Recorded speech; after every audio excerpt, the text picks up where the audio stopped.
Tonight, President Trump is sending another aircraft carrier to the Middle East as he ramps up pressure on Iran. If we don't have a deal, we'll need it. If we have a deal, we could cut it short. Asked about whether he wants regime change. Seems like that would be the best thing that could happen. Who would you want to take over? I don't want to talk about that.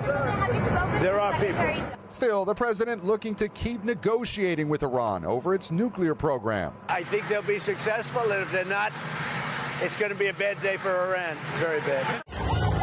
All coming weeks after the Iranian regime launched a brutal crackdown on protesters. The president has said Iran is trying to rebuild its nuclear capabilities months after American B-2 bombers destroyed Iranian nuclear sites.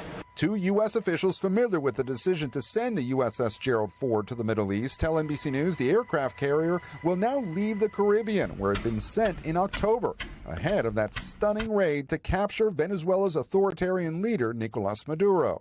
The president today heading to Fort Bragg with the First Lady, privately meeting with the special forces who arrested Maduro. That night, the entire world saw what the full military might of the U.S. military is capable of. That was a unbelievable operation.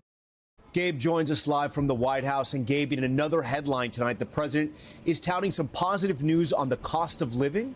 Yes, Tom. Inflation just dropped to 2.4% year over year, down from 2.7% last month. That's close to a 5-year low, beating expectations.